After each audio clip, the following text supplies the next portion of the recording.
It's Friday, February 1st, 2008, and this is... Wait a second. Is it really February already? Yes. Yes, it is.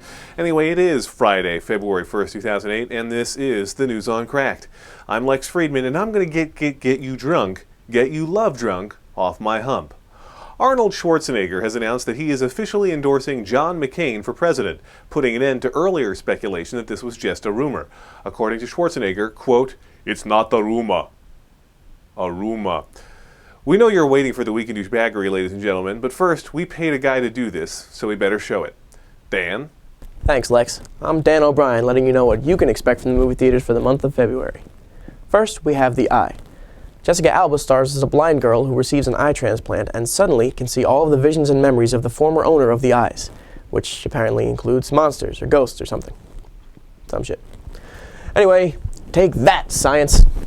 Next, we have Over Her Dead Body. Ava Longoria Parker, as a ghost, haunts her former boyfriend, Paul Rudd, as he tries to move on with his life and date someone new. It's just like heaven meets Who Gives a Shit. Moving on, we have Witless Protection.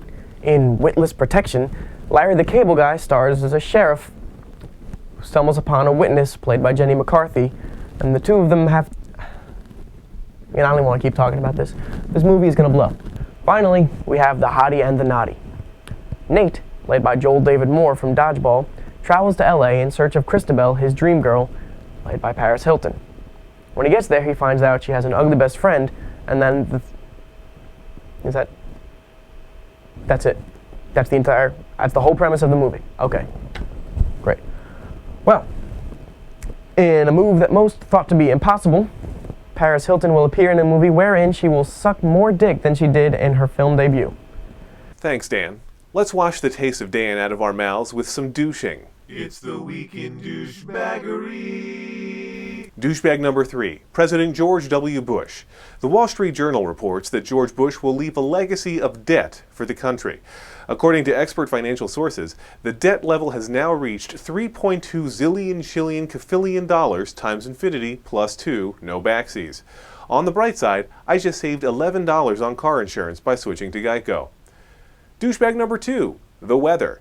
Another storm dumped several inches of snow over most of the Midwest this week, causing more rush hour traffic, delayed flights, and deadly car accidents. But the good news is, snow angels are up this year.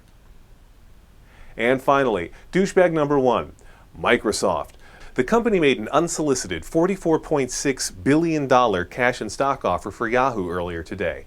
That's more than 44.6 billion times as much as they offered to pay me to do the news on Microsoft. In fact, that's roughly $1 for each section that Yahoo links to from their main homepage. In fact, that's roughly $1 for every dollar Bill Gates wouldn't bother picking up if he dropped it. And it's enough scratch to merit the top position on this week's Week in Douchebaggery. That's it for today's edition of the News on Cracked. Check back with us on Monday for a special prize inside. It's a sticker.